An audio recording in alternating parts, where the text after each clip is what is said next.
Kristu waseNazaretha siyabingelela kakhulu wonke umzimba kaJesu. Be greeted bazalwane noma ngabe ukuphi la ukhona khona, ngiyanibingelela nonke egameni lika Jesu Kristu waseNazaretha.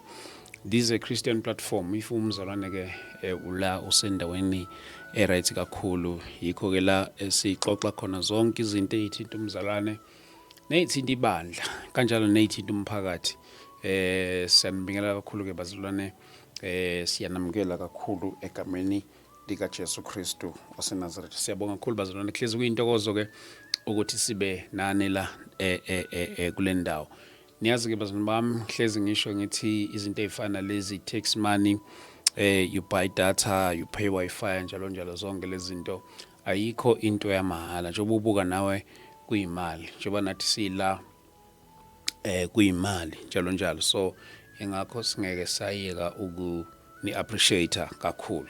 Siyabonga kakhulu bazalwane, siyambonga uNkulunkulu ke egameni lika Jesu Kristu waseNazaretha. Namhlanje ke we are joined by umama Mamkhawule Sinayelana namhlanje egameni lika Jesu Kristu, bazalwane egameni lika Jesu okuyena ke esizoxoxa naye. But before that ngizothanda ukuthi niyazi kuyinqubo yethu ukuthi before siqala uhlelo lethu senze okusemandleni uku-recognize ubukhona bukaNkulunkulu, because asifisi ukwenza anything outside of him. So yonke into esiyenzayo senza sure ukuthi we are aligned naye uNkulunkulu.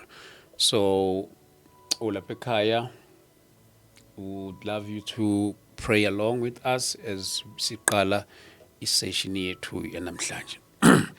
Baba siyabonga egameni lika Jesu Kristu waseNazaretha. Thank you Jesus. uNkulunkulu othu namandla onke. Siyabonga moya weqiniso ngegama lika Jesu Kristu waseNazaretha. uNkulunkulu onamandla, ubukhosi bonke kazimuli ngeyakho. Siyathandaza moya ingcwele, moya weqiniso ngegama lika Jesu Kristu waseNazaretha. We pray, oh Father, that each and every word uNkulunkulu ezokhulumeka kule ndawo mayibuyisele udumo kuwena ngegama lika Jesu Kristu waseNazaretha. Holy God, holy are you, O Father, in the name of Jesus. God Almighty, we thank you, Lord Jesus, ngegama lika Jesu Kristu waseNazaretha. Siyabonga moya weqiniso ngegama lika Jesu Kristu waseNazaretha. Less of us and more of you in the name of Jesus. Siyabonga moya weqiniso ngegama lika Jesu. We thank you, Lord. Amen. Amen.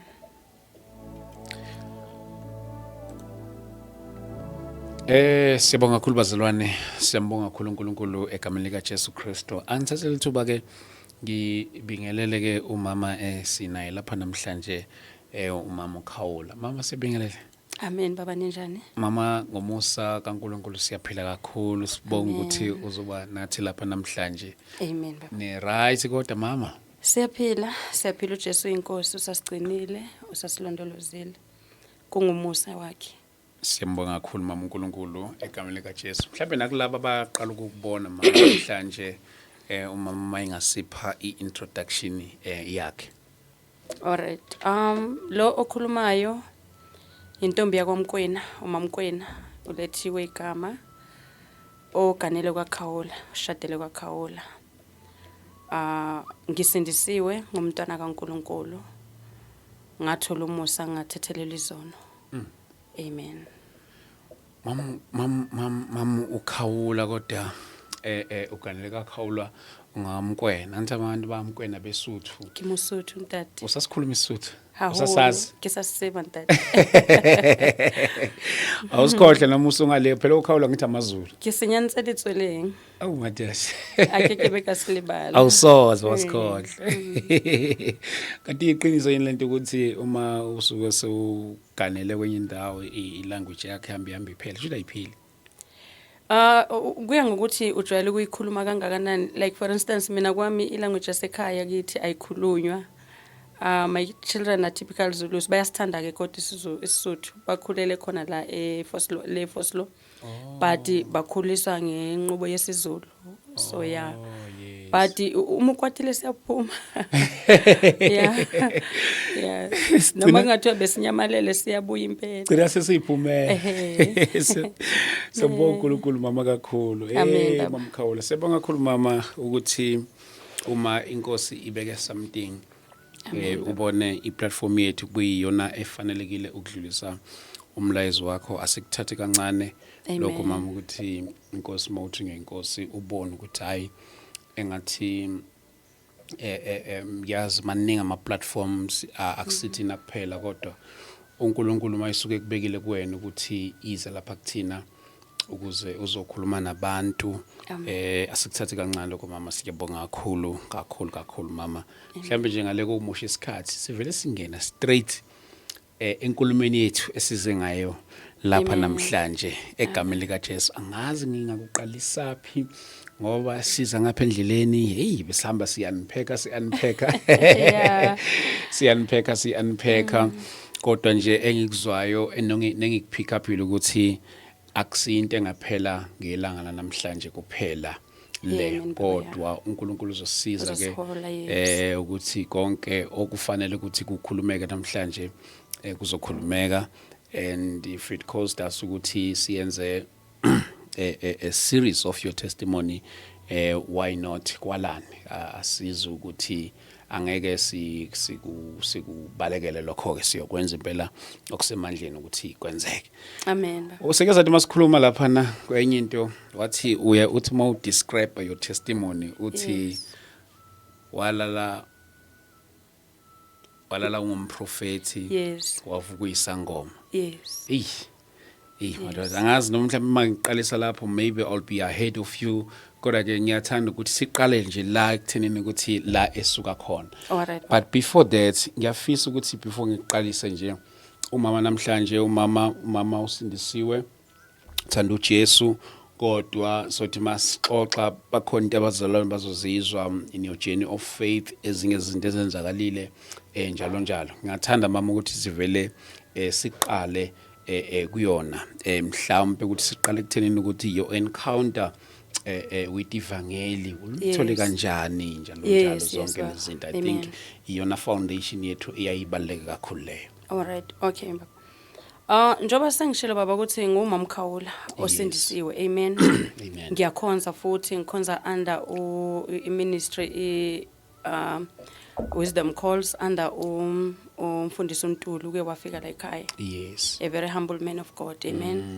ngumama futhi nje oshadile uNkulunkulu angibusisa ngomyeni nabantwana nginabantwana abaningi kakhulu umusa nje lo ngoba mina ngizala ngedwa but ngingathanda ke baba ukuthi siqale from my childhood yes asizo unpack everything but sizokha ngokusizwa inkosi ama points abalekile kunesizathu yindaba ngifuna ukuqala la ebuntwaneni ngoba njoba ngisho ukuthi I slept a prophet and I woke up a sangoma sure abazalwane bazoyibamba ukuthi kungani ngisho njalo when I go on unpacking the reason why ngifuna ukuqala lapha ebuntwaneni ngifuna ukuaddressa imimoya yamadlozi ukuthwasa amen nokuthi umuntu ungenwa kanjani yile mimoya yokuthwasa into edala ukuthi ngiqale lapha ebuntwaneni ingoba iningi labantu abathwasayo ayibonke bazalwa nayo le mimoya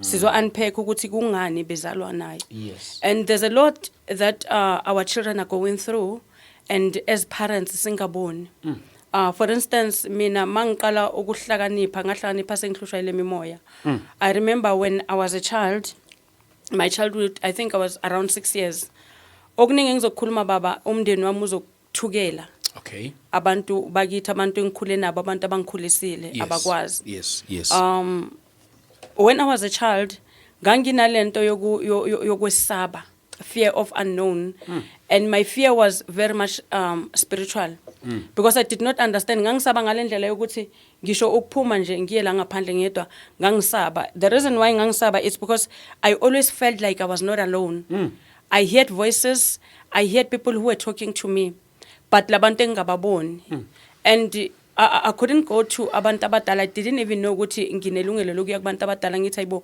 nakho ngi-experience 1 no 2 no 3 I thought it's a normal thing but now ingithusa because izinto thina back then thina more especially labantu bama-70s azange sibe nobudlelwane obuhle nabantu abadala besazi ukuthi abantu abadala they are there to supervise you nokukufundisa ukuthi uyaclean uyapheka kwenzani all those things but in the spiritual level asifundiswanga asinikanga that ice breaking yokuthi there is something life is more spiritual than physical yes so to cut the long story short nganginezinto or ama voices or imimoya engangiyizwa eyayikhuluma and eyayingisabisa eyayingithusa and ngangithuka ngalendlela ukuthi mangiya ngaphandle ngangisaba ukuthi ngizoyibona sometimes uthothi ungena endlini mawungena endlini bathi bana baba ngibatsamele bayilo babhala urata ditaba retla ngolla tsona yabo you can now address ukuthi akunento engizwayo yabo so ngakhula kanjalo so mangikhula kanjalo as while I was growing up ngaqala manje ngaba umuntu owazi izinto noma obona izinto I would tell ukuthi okay babudlamini kuzofika umama ogqoke kanje ophethe ibheki enje mhlambe uzofika after 2 days or 3 days and it would happen like that and I did not understand ukuthi why ngakhula ngoba ngiya fast forward ne yes ma'am so now I think around 9 years ngaqala ngaba namaphupho whereby I would dream of abomama bayizwangoma abangigijimisayo uthi ephupheni ngizophupha ngigijimisa izangoma but ngigijima emoyeni mangithi ngiyagijima endaweni eyodwa I can't run away and then bazongibamba nabongibamba bazongifaka izikhumba bazongifaka inyongo all those things so I had no one to share with I did not understand what is going on kunento ke baba masiqala engithe kuwena the reason why I start la ekutheni ngikhulume ngendaba ye my childhood it's because abantwana even parents sibona umntwana sekanalento esiyibiza ngesiphiwo sabantu abadala but singazi ukuthi singene kanjani so izinto umoya engcolo wangifundisa zona sengiphumile ebungomeni wangifundisa about ama altars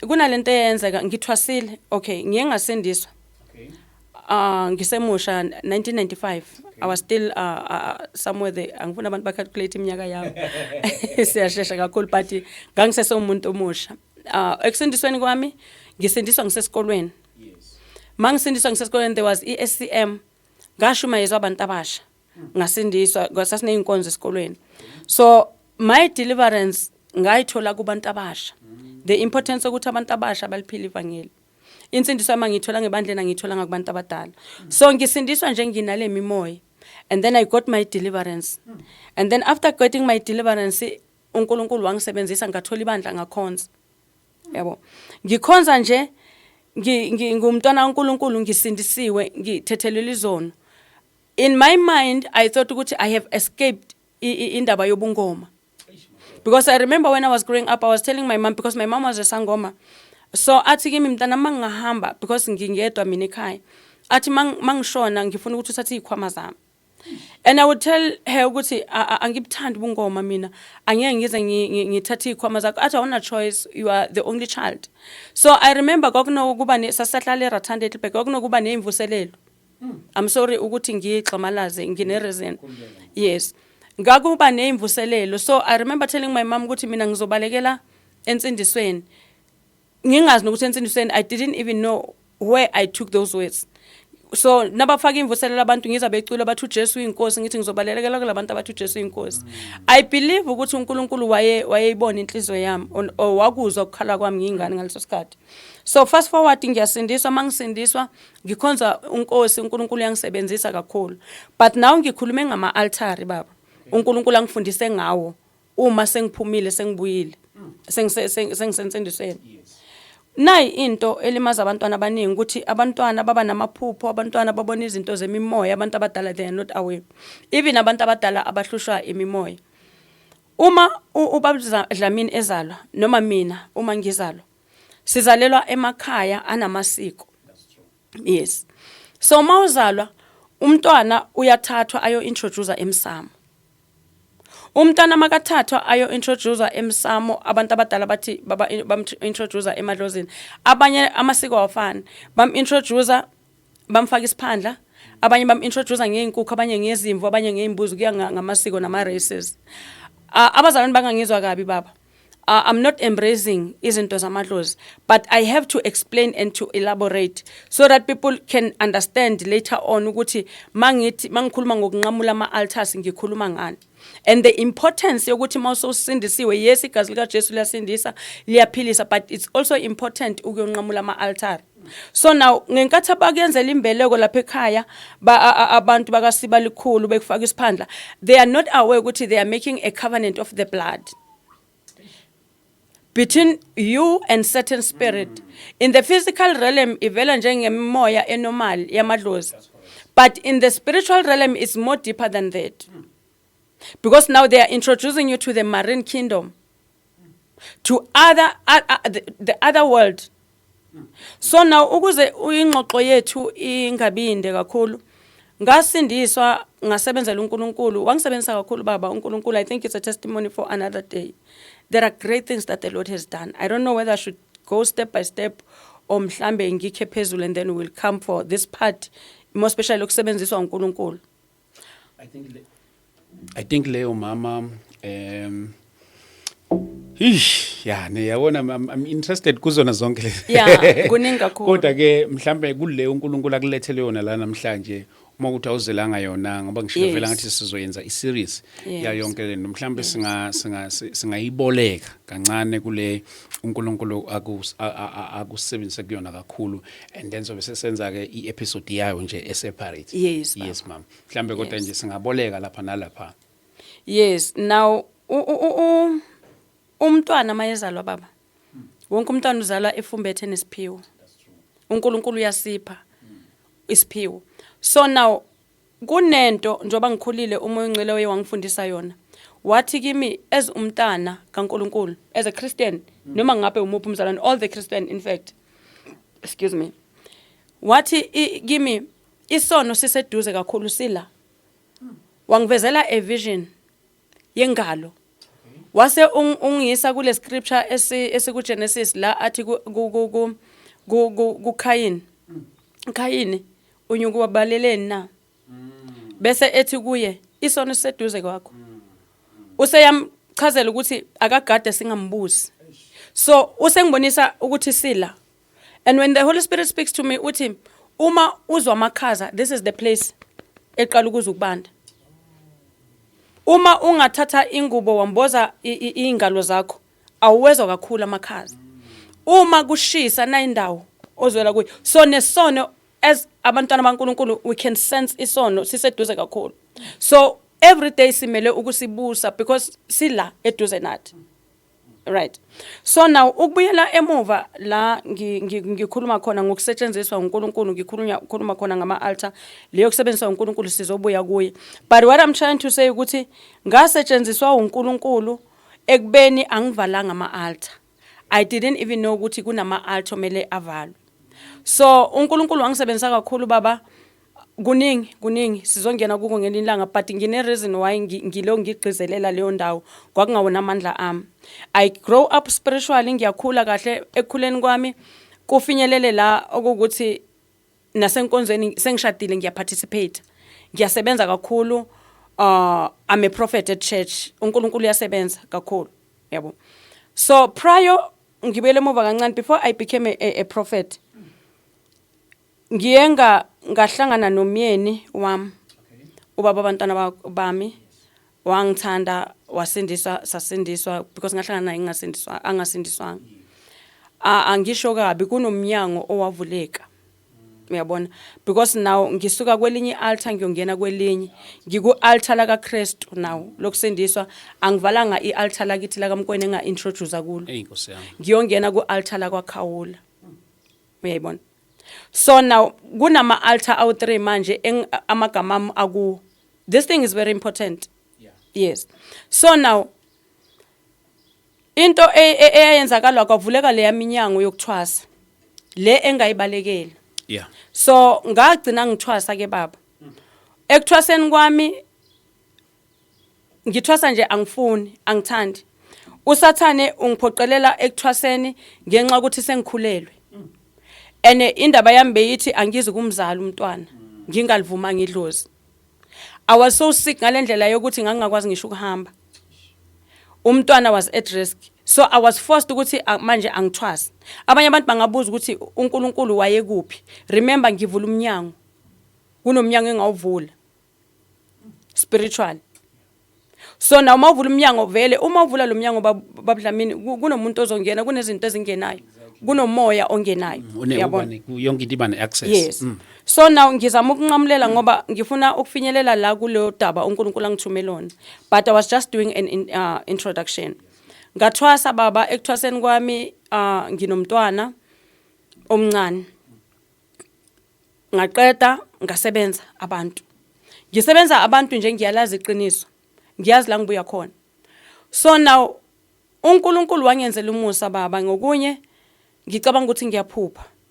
Ngilele empedeni nobabukhawula khona kuzosa kumgqibelo kulosihlanu. Mangilele kanjalo ngitshela ukuthi ngiyaphupha mina. Ngiphaphama endaweni engingayazi. Ngiyisangoma. Ngiphaphama endaweni engingayazi mangithi ngiyabuka kule ndawo kunabantu abakhona lapha ya. Balele phansi. Nabalele phansi kune voice ethi labantu ilabantu abafe ngolesihlanu. Ngikhona nami lapho. Kodwa into engimangazayo ngiyazibona ngimile. Ngizothini angiziboni ngiyazizwa ngimile, but I can't see my body. But I can feel myself as a human being. Then there are people who are sleeping there. I can recognize my body from pants kule ndawo. So kune voice ethi laba abantu abashone ngolesihlanu, abashone ebusuku, abashone namhlanje. It's midnight ngaleso sikhathi. So now ngizibuza ukuthi hayibo kanti ngishonile. So into eyenzakalayo lapha yana kwakhona ingelosi baba, kwakhona ingelosi yokufa. Kukhona leyo ngelosi leya it was yayimnyama inamehlo abovu. La emehlweni wayo khona all sorts and kinds zeyikhali inside the eyes. Ubona ikhali ephambanayo. Amaphiko ayo bokungathi uyabona uthayela. Kongathi amazembe nothayela mayiwavula ethi yes, it was something strange into ethusayo. Bokhona the angel of life. Kukhona the angel of worship. La kulabantu abashonile base Phosphorus that Friday. Myself included.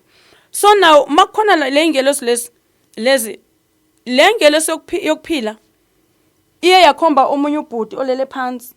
Lo bhuti le beka dark in complexion. Enomzimba ngine reason why ngifuna ukuzibala lezi zinto. Mayimphakamisa lengelosi like icommander angazi ukuthi yayenza kanjani ngabona lo bhuti efloat ngambona segqoka impahla ezimhlophe. So I remember lo bhuti wayenza amadrass ngisengithi mina hawu nabantu abanamadress bayangena ezulwini yabo ngimangalela lento le akhuphuke impahla yale bhuti kwashintsha kwaba yiroko elimhlophe yabo and I could see I knew that this person is going to heaven. Basala abantu sasu 7 masiphelele sele su 6 la phansi. Ifike lengelosi yokufa mayifika ithatha umuntu one ayibathathi bonke abantu ithatha nga1 ithatha umuntu ihamba naye. So labantu abathatha ibayisesihogweni. So ngiyaqala ngiyathuka mina ukuthi hayibo kanti kuyenzakalani. Kunento engifuna ukukutshela yona baba ukuthi ingelosi indlela ezimhlonipha ngayo uNkulunkulu noma ngabe they are assigned to do their job. Do you know ukuthi ingelosi from the experience I got from that day ukuthi whenever it's time to worship God ezulwini ingelosi zawuye kumsebenzi. Yes. Because the angel ye worship it was here ukuthi ithathe information from heaven itshele laba banathi ukuthi isikhathi sokuworship and then it said it's time to worship. Might it's time to worship bonke laba bala they knelt down angels. So nabaguqa bathandaza kufike lento ukuthi hayi ngeke nami ngiyayazi lento lena badumisa uNkulunkulu nami ngiqala Father you are holy in the mighty name. Ithi voice shut up. Kusho le angel ye worship ithi kimi you are not worth worshiping the Lord. Ngithule badumise engathi ngibona but ngibonela afar. I can see the throne ngibona izinto zasezulwini but I'm far from it. I don't know whether I was seeing in the spiritual eyes or in the physical eyes. I don't know. Or amehlo angaleso sikhathi lapho bengikhona. Badumisa uNkulunkulu baqede. Ifike le angel yokufa. Iyathutha abantu, iyathutha. Umuntu wayezulwini ngalelanga wayeyedwa. Ilo bhuti wa ascenda nengelosi yokuphila. So ingelosi yokufa ithatha laba abashonile abayesihogweni ingelosi yokuphila ithatha laba. Le ngelosi yathi mayifika izothatha mina. Le yokufa. There was a voice from heaven. I saw the throne but from afar. Le voice lo yathi stop. Mighty stop lezi ingelosi zami. And I knew, nobody told me, I knew ukuthi it is the voice of God. uNkulunkulu uqobo lwakhe. mayethi stop kwase kukhuluma uJesu Kristu wathi ngikunika ithuba lesibili ukhuluma nami watshela lengelosi yokuphila wathi mfake umoya emakhaleni I know baningi abazoyidebate lento ukuthi angel ayiphi umuntu umoya but that's my story I'm telling my story ngawuza umoya ungena emakhaleni wami ngamandla ngazizwa lo mzimba lo uhlangana nalomoya obowumile lapha yase ithi inkosi yamakhosi uJesu Kristu wathi go and sin no more wathi hamba uyoshumayela ivangeli ungaphindi uwone the exact words wathi hamba uyotshela abantu ngami ungaphindi uwone babudlamini ngavuka lapho ngaqhubeka nobungoma after all these things ngoba ngangihaqoyile imimoya but uJesu Kristu into engiyithandayo mayisekhulumile akekho ongaphikisa izilakhe to fast forward uNkulunkulu wangenzela umusa ngabuyela enkosini senginabantwana ngisanayo umntana oyedwa impilo iyaqhubeka uNkulunkulu wangenzela umusa umyeni wami wasindiswa nje nomndeni wakubo nje ingxenye yomndeni wakubo yasindiswa alright fine so ngaqhubeka ngamkhonza uNkulunkulu remember kune stage engisijampile for another day ngamkhonza uNkulunkulu ekumkhonzeni uNkulunkulu ngikhulume ngama altar ibalekile babudlamini indaba yama altar abazalwana abaningi bayalimala ngenxa yama altar the reason why ngize la kwababudlamini ngize ngenxa yokuthi kunabantu abasha babudlamini inhliziyo yami sebantwini abasha kakhulu abathwasa abanye babo bengathandi ngathwasa mina ngingathandi kodwa ngiphoqwa isimo kunabantu abathwasa bengathandi bengafuni umuntu agule aveli ilonda adumbi inyawo kwenzakale zonke izinto nithi nilala angalala umntwana ethe efika esikoleni angaboni lutho ageyize eklasini akazenzi lo mntwana loyo I'm a testimony I know so, nginobufakazi balento so uNkulunkulu ke wangenzela umusa mayengenzela umusa ngabuyela enkosini ngiyabuyela enkosini again akekho umuntu ongifundisa ngokuthi hamba uvala ama altar so now ngiqhubeka uNkulunkulu angisebenzise again ila iphathethi I slept a prophet and I woke up esangoma ngiye ngahlangana nejene ukuthi ngiyakhulela mangikhulela ngakhulela amawele ngiyasebenza inkonzweni uNkulunkulu ngisebenzisa as a prophet kunento engifuna ukuyisho baba angikho la as a prophet ngila as umntana kaNkulunkulu because ngamnxusa uNkulunkulu ngamcela ukuthi ngicela angiqalisele phansi angenzise intando yakhe because kunobungozi ukuhamba nesiphiwo ungasazi amandla aso because leso siphiwo sizophenduka sibe ingozi kuwena so ngila ekutheni uNkulunkulu yangisebenzisa kakhulu engisebenzisa uNkulunkulu angivalanga ama altar remember kunama altar yenziwe ngegazi uma mina ngiintroduce lapha nemsamo wakwamkweni uma mina ngizalelwe vele ema altarini akhona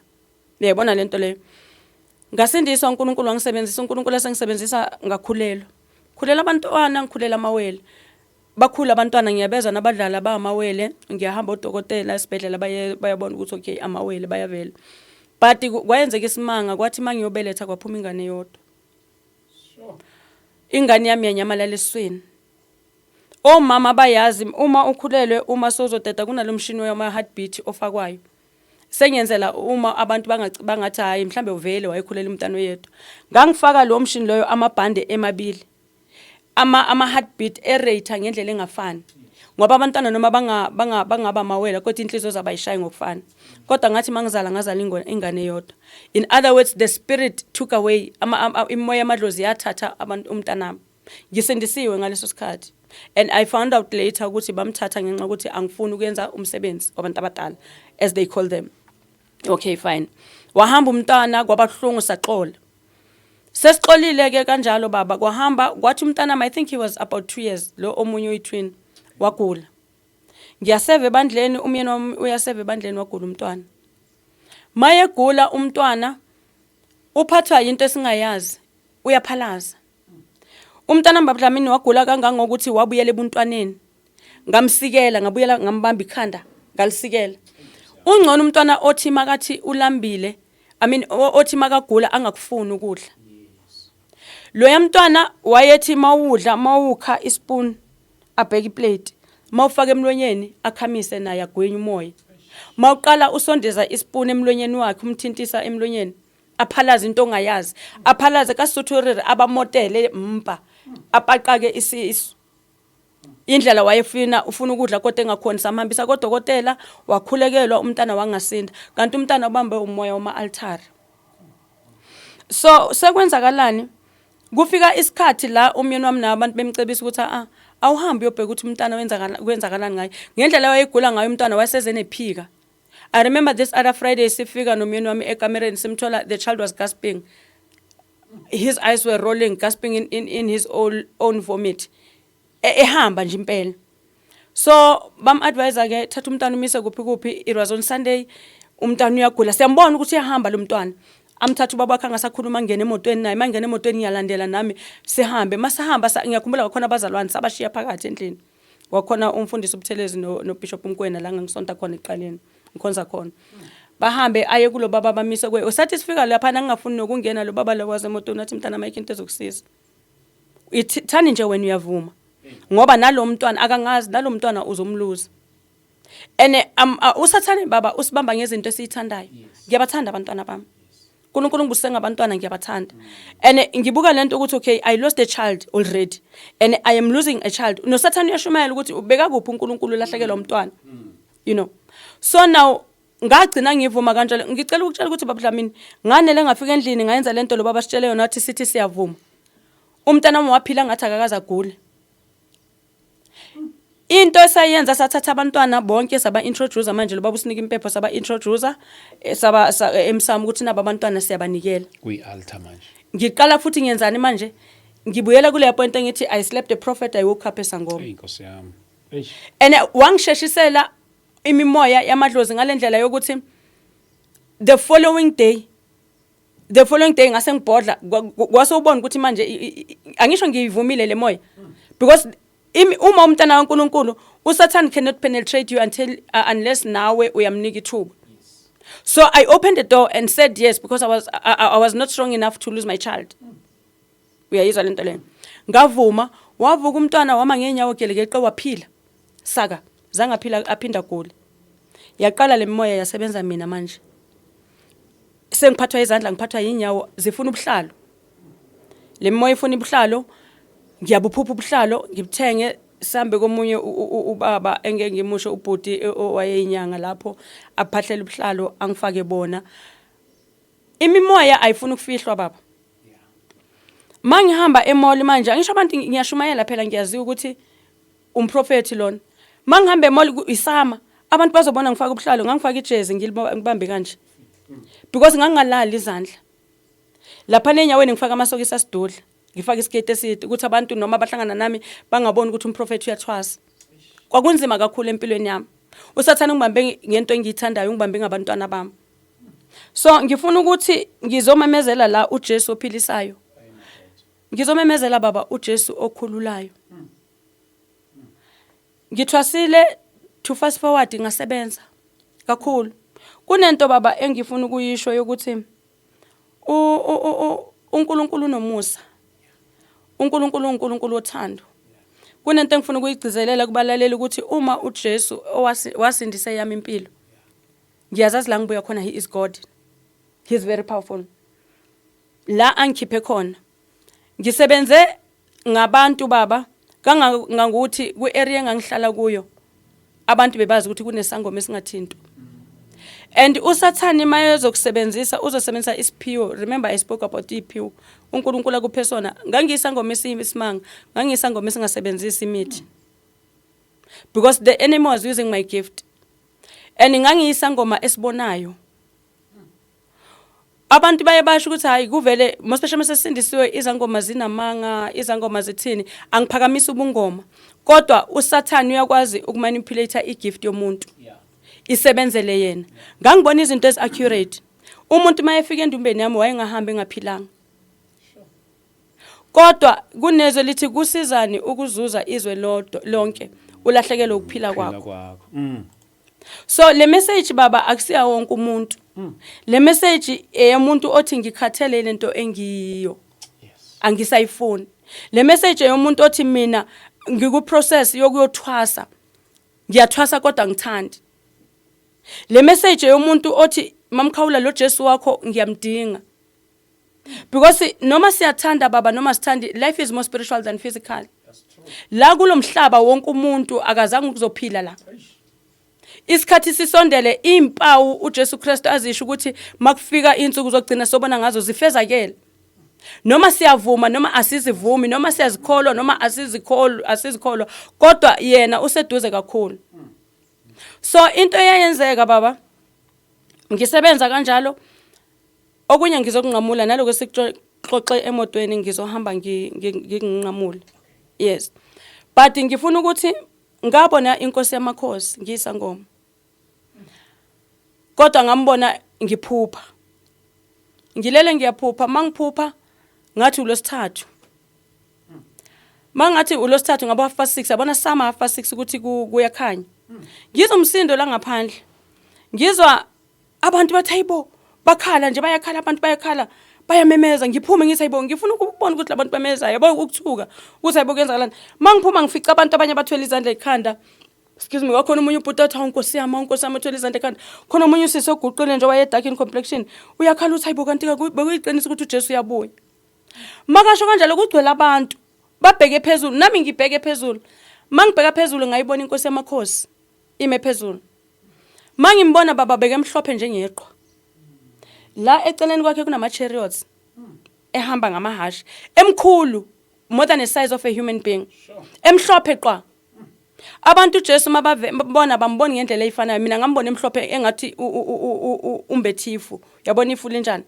Mangimbuka immediately mangiqala ngibheka phezulu he swift and then he focused on me. Kulobo bonke labantu he spoke. Makakhuluma wathi kimi it's time. Abantu bazothi uJesu wena ukhuluma isilungu. Ngifuna ukuqaqa lento baba. uJesu ukhuluma ngelanguage wena ojwayele ukukhuluma ngayo. Mina most of the times ngithanda ukukhuluma isiZulu, ngikhuluma ne-English. So when Jesus Christ addressed me, he addressed me in English and he said it's time. Makathi isikhathi I got two interpretation. Wathi number 1 isikhathi ngiyabuya sengehlele emhlabeni. Mangimbuka amafu bewangaphezulu kwakhe. Yena engaphansi kwamafu. Okwesibili wathi isikhathi ngikulandile. When he spoke, he didn't speak ngomlomo. He spoke through his eyes. Amehlo wakhe wakhuluma awakhulumanga nenyama yami. Wakhuluma nomoya. Ngezwe ukukhuluma kwakhe kungena kulo muntu wami ngaphakathi. Makethi kimi wakhuluma lamazwi wathi nje it's time. Ngezwe ekhuluma nomuntu wangaphakathi wathi ngikulandile. Mayeqeda ukusho kanjalo baba mangimbuka emehlweni I couldn't see ubuso bakhe but definitely his eyes I saw them. Abanye baye babona amehlo akhe bathi ngathi umlilo ngathi mina ngabona amehlo akhe it was like a still water amanzi amile. So lamehlo mangiwabuka baba ayangidonsa engathi angifaka phakathi. Amehlo wakhe wayethwele izwe lonke nomhlaba wonke. Wathi emalangeni mayengitshela wathi kimi wakhuluma ngesiZulu wathi kimi the reason why ngivele ngimhlophe kuwena yingoba wena nendoda yakho nithi nguNkulunkulu wamaJuda. Wathi kimi I'm not a human being, I'm God. Wathi ninabantu benifuna ukuthi ngize emhlabeni ngiyiChina ngiyiNdiya ngiyini ngimumuntu ngiyini wabala zonke inhlobo zabantu. Wathi I cannot be determined by people because I'm God. So sibangisana ngoNkulunkulu ukuthi uNkulunkulu wamaJuda noma baba uNkulunkulu uJesu Kristu wayefike umuntu omnyama kuvele bakhona bebezomphika. That is why even today they say khona uJesu umuntu omnyama khona uJesu wani. uJesu is not a human being. uJesu is God. Asiye ukusihlanyisa siloku sithi uJesu Kristu uyini uwabaphi ngifuna ukugcizelela into eyodwa baba ukuthi there's only God and there's only one Jesus Christ. Abekho abanye bonkulunkulu. Abekho abanye bonkulunkulu, that's what he told me. Ngicela ukuyiphinda abekho abanye bonkulunkulu. Noma umuntu uyayithanda le message noma akayithandi uthi uJesu Kristu ngiyindlela neqiniso nokuphila akekho oya kubaba ngaphandle kwami. Uyabona baba njoba sila ngibuye eFoslo. Uma besithembisene nawe ukuthi ngiyeza namhlanje la ePretoria and I decide not to come, that's my choice. Noma bongangincenga kanjani that would be my choice. So ngizama ukuthini njoba sila emhlabeni siphila, God has given us a willing heart, a free will, I mean to say, and God has given us a choice. Uma ufuna ukuya eJozi uzoya, uma ufuna ukuya ePretoria uzoya, but ngalo kwethuna there is no choice. Awuhamba umathanda. Mina when I was a sangoma, I thought ukuthi when I die ngizohamba ngiye kubogogo nabomkhulu kuphi. Kuphi. Ngale baba usuhambile ungasekho la. Kukhona iZulu, khona isihogo. Ayikho indawo yabogogo. Ayikho baba. So we can be in denial all we want. Abantu usathana usivala amehlo. We do not understand that life is more spiritual than physical.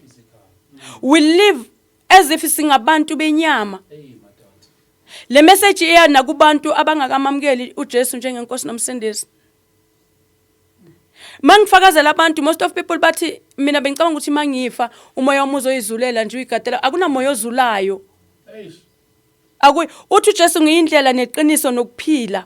Akekho yakubaba ngaphandle kwami.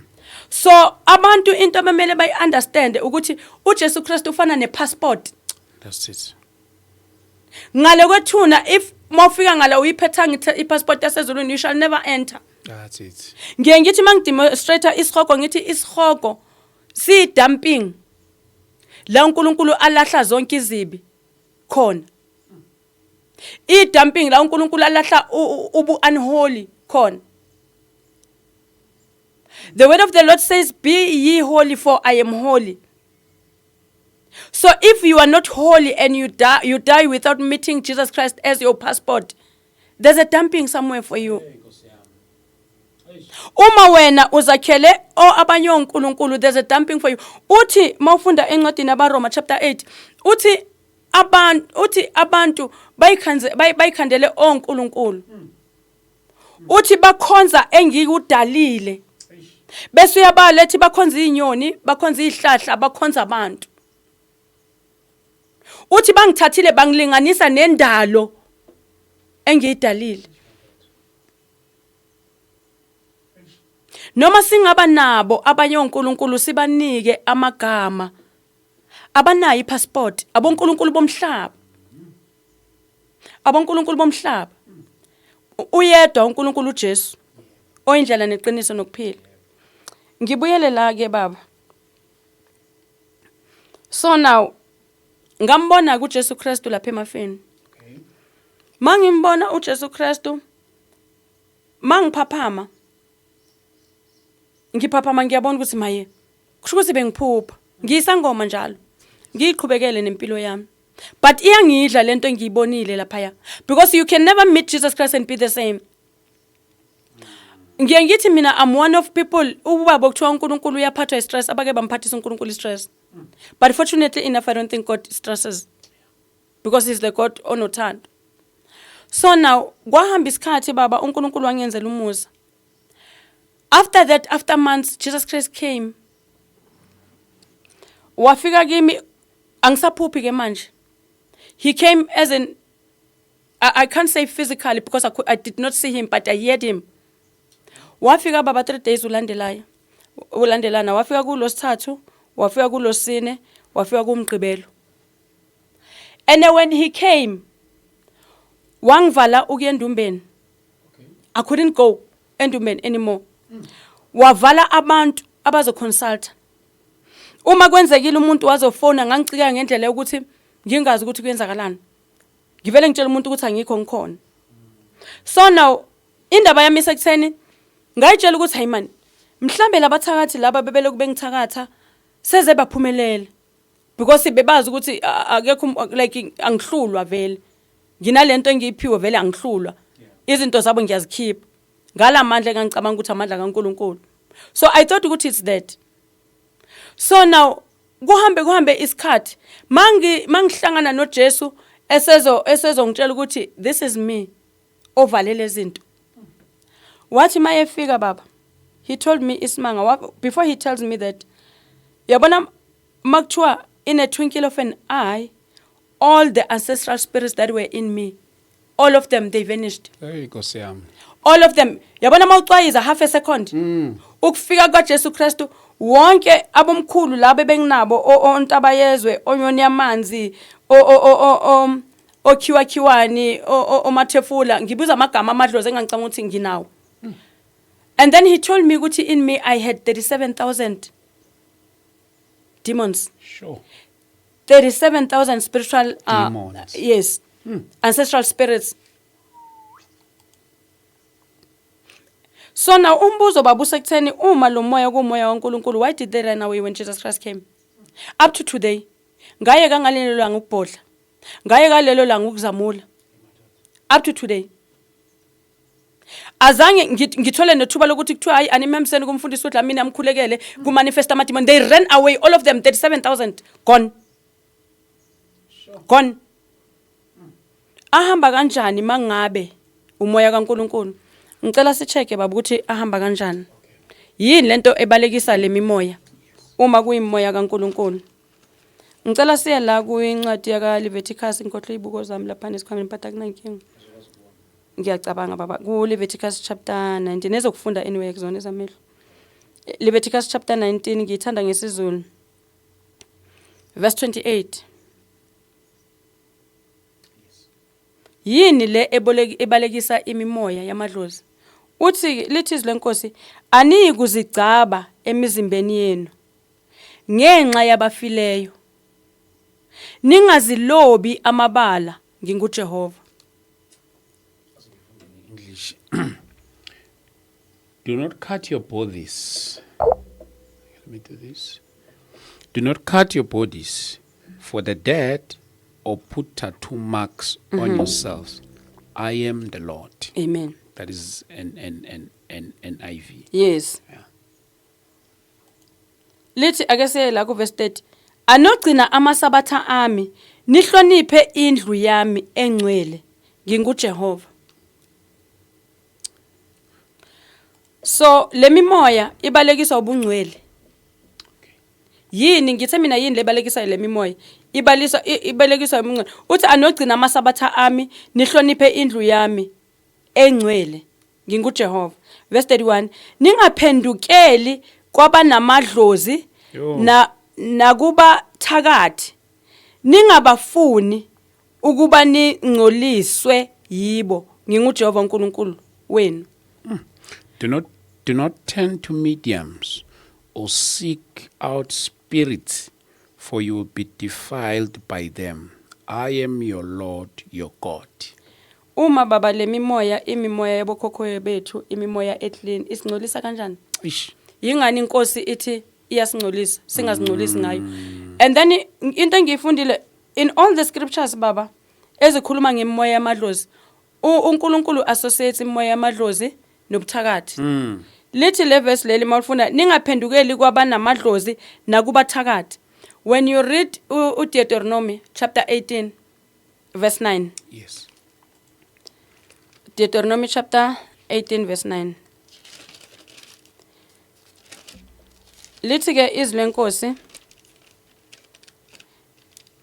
nxa usufikile ezweni uJehova uNkulunkulu wakho akunika lona awuyi kufunda ukwenza izinengiso zalelo lizwe. Makungafunyanwa kuwe umuntu odabulisa indodana yakhe noma indodakazi yakhe emlilweni noma umbhuli noma ohlola imihlola noma owenza imilingo noma umlumbi noma owenza iziphonso noma obhula emadlozini noma umthakathi noma umlozi kazana. When you enter the land the Lord your God is giving you, do not learn to imitate the detestable ways of the nation there. Let no one be found among you who sacrifices their son or daughter in the fire, who practices divination, sorcery, interpret omens, engage in witchcraft. Yayizwa ke baba. Yeah. And uma ufunda again la umoya wamadlozi uhamba nobuthakathi. Ngithe mina uNkulunkulu ehlanganisa lezi. Kungani uNkulunkulu ehlanganisa?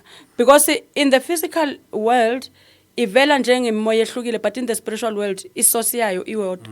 That is why uNkulunkulu ehlonga.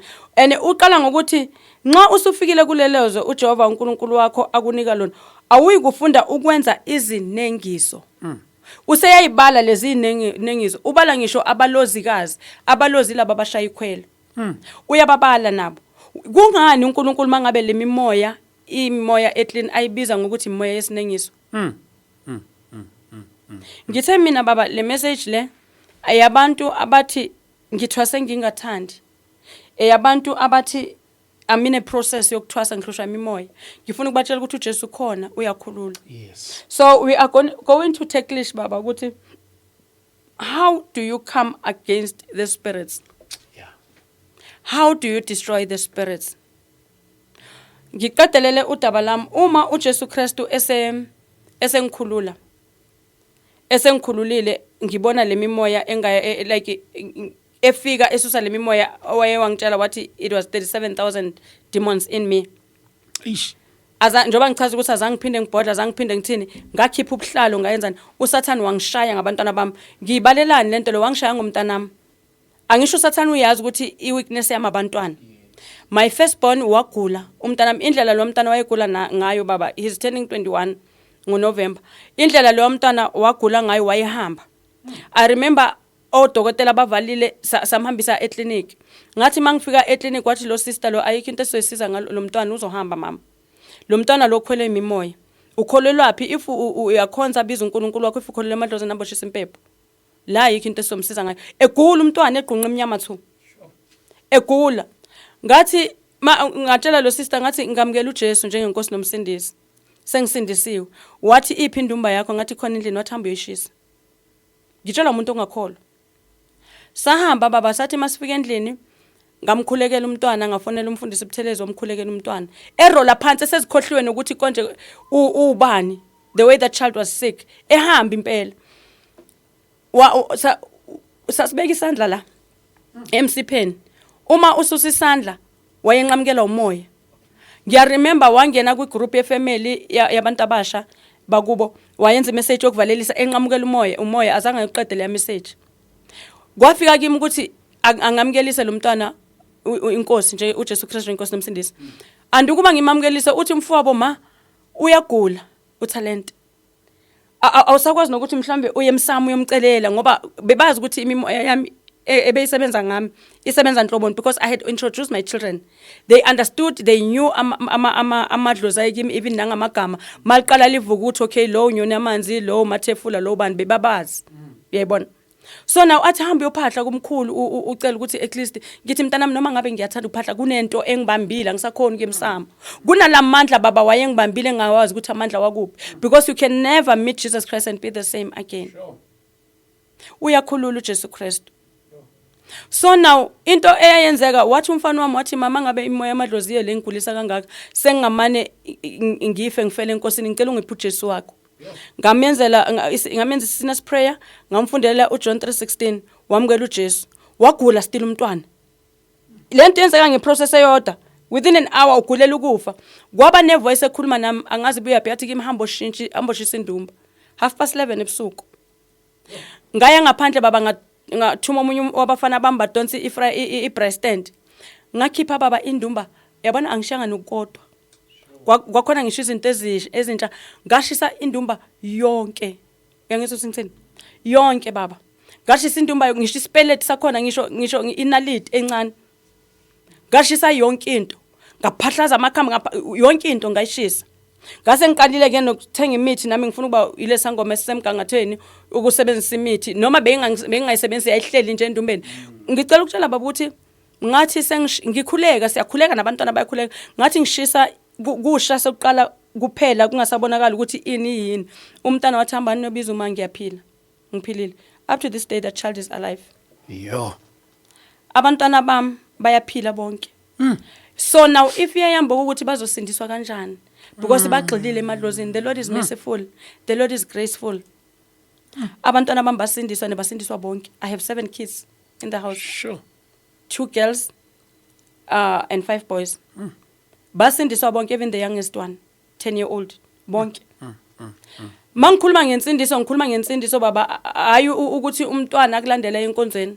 uNkulunkulu wangenzela igrace abantwana basindiswa. So now ngifuna ukuthi ebantwini uhlukana kanjani nalemimoya how ngoba manje indaba ilana baba imoya yobungoma akusumoya ungathi uyawuyeka it's either uzogula noma uzohlanya noma uzoshona noma uzoshonela abantwana those are serious spirits ngazi mina umama owashonela abantwana bakhe 5 ukhulile manje uyikhehla nekhehlekazi yena nendoda yakhe abanamntwana abamthuma endlini bashona bonke bebafika bathi mama ngikhathele balale bashona mama ngiphethe ekhanda balale bashona those spirits they kill why are those spirits killing it's because uma uwamkela lemimoya there's a covenant of the blood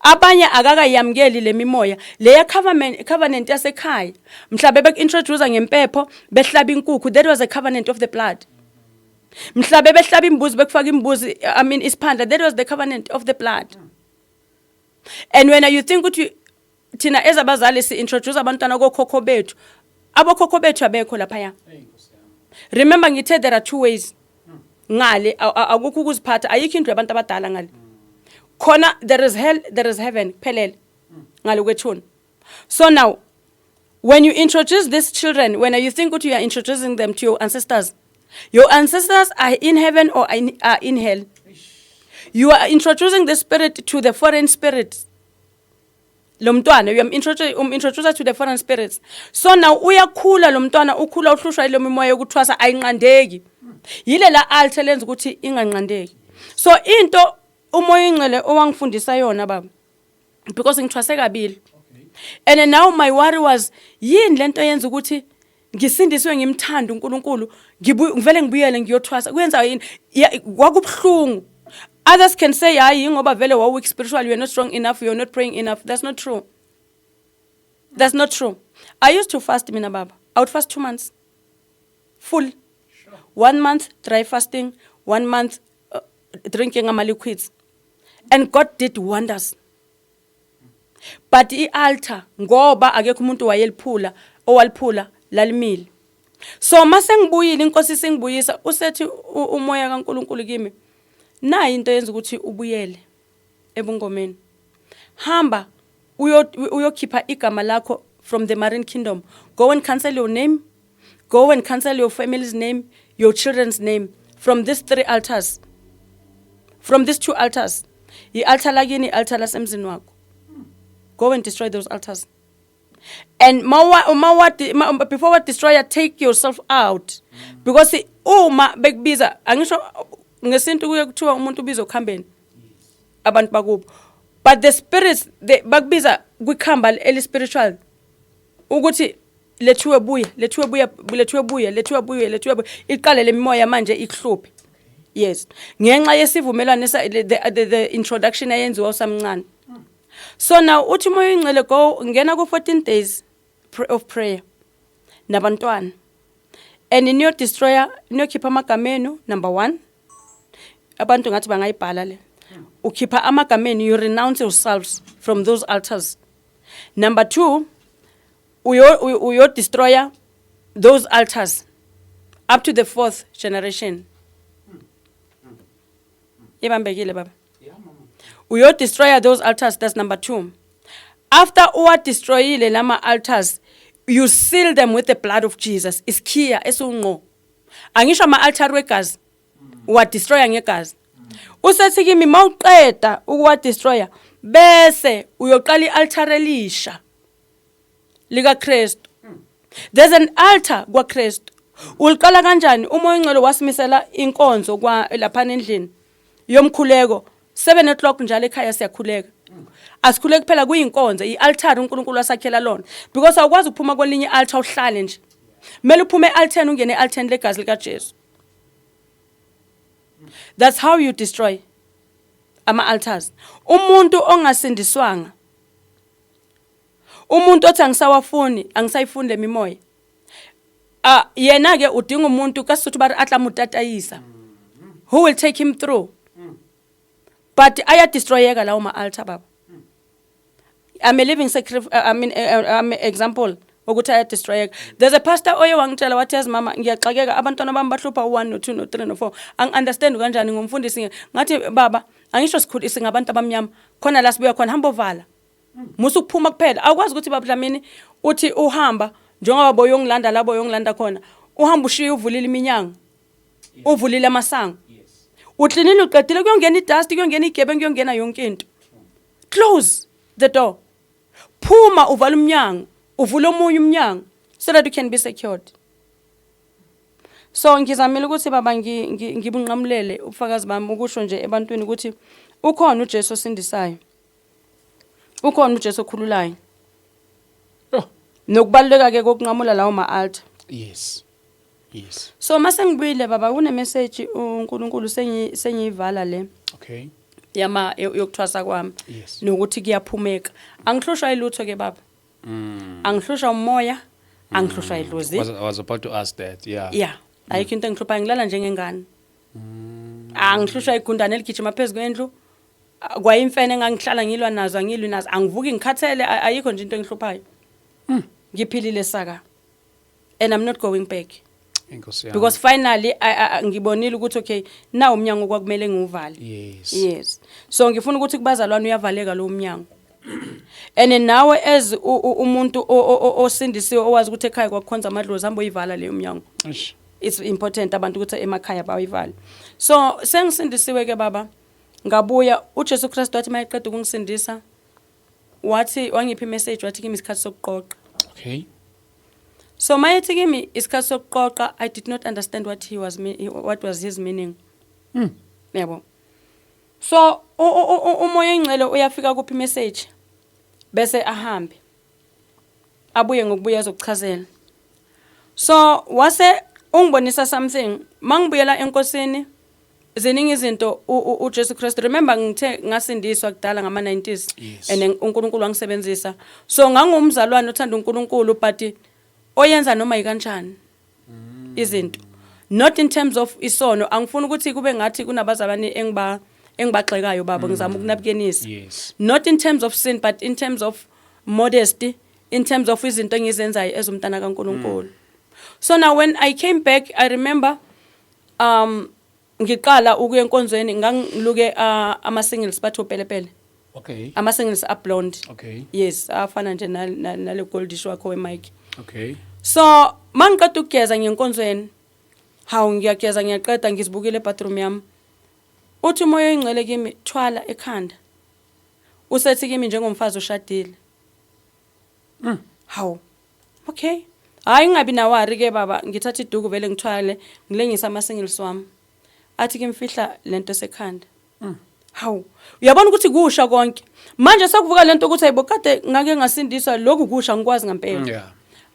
Ngikuthathe ke baba ngivale hayi it's fine ngihambe ngenkonzweni mangibuya uma engcele akhulume nami athi eze unkosikazi oshadile ungaphinde uthandaze ungashuqulanga ekhanda ukhuluma nami mina lethiwe ungaphinde uye enkonzweni ungashuqulanga ekhanda ngikhathazeke baba okay fine but ngikwenze ke lokho bese athi kimi you are fearful and wonderfully made khipha lezi zinto esekhanda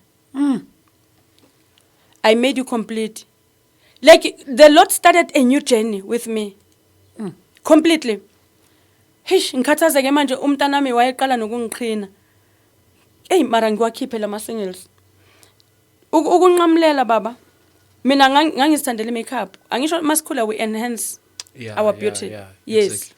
So ngangisithandela makeup ngithanda ama weave yabo inkophe insipho ke azange ngisithande ke konke but uNkulunkulu wangiyekisa konke lokho. I remember nganginama amacici ngangiwathanda kakhulu ngathi inkosi yami kushuthi ngizogqoka lawa angathi ayisintunyana ke anganabo ma gold nama silver wangiyekisa konke konke baba wangiyekisa ibhlukwe ngangigqokela amajini nakuba ibhlukwe ngangaliqoka enkonzweni kodwa ngangumama nje ligqokela ibhlukwe kwaba neso walivula ngalibona ngokuhlukile kakhulu ibhlukwe angixeki umuntu baba ngizophana ngobufakazi inkosi engithume bona ukuthi ngibuphi kukumuntu ukuthi uyabuthatha noma akabuthathi. Yes angixeki umuntu ngoba nami ngibuya khona yabona.